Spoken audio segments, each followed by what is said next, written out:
It's a strange thing how God overrules. Until I went to Olney, I had no intention of speaking about John Newton or Amazing Grace. So I chose that hymn because it obviously went together with that, and I felt God was speaking to me.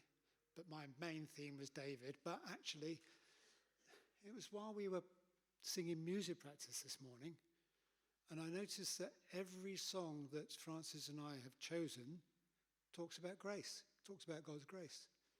You should have seen it in the first two songs we had. John approached the throne of grace to bring his prayers, and our later songs as well will talk about grace. But just a little bit more about David, because what Tiff has done is try to connect the people he's talked about with Jesus so that he points on to Jesus. How does David point on to Jesus? Well, was he a type of Jesus? Well, not very much like him, although he was born in Bethlehem, and the king that was reigning of the day tried to kill him, just like Jesus. But I think probably the point about David as appointed to Jesus is looking on to the second coming of Jesus, when he will come as a conquering king and as a great judge. So we can look forward to that. But in the New Testament, we find that what has accumulated through the Old Testament, through the prophets who prophesied about a Messiah who was to come, and quite often referred to David or David's city. I particularly think of Isaiah and Micah and Zechariah, but probably others as well, who spoke prophetically about the coming person, the coming Messiah. Messiah means anointed one, by the way, that they were all expecting. And Matthew's gospel, which was written primarily for Jewish readers, begins his gospel. This is the genealogy of Jesus the Messiah, the son of David, the son of Abraham.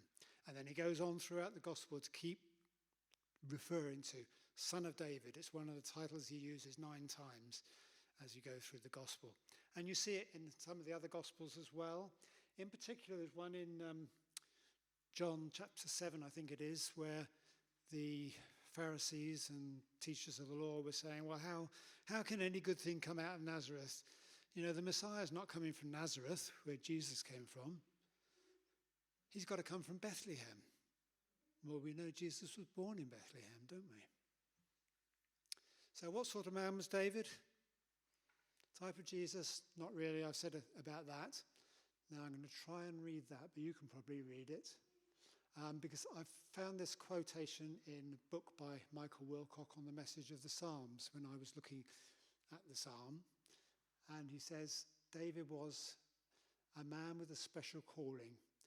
As God looks at him, he is one with his people in his frail and fallible humanity. But as Israel and us, we look at him, he stands alongside God in his delegated majesty as the Lord's anointed.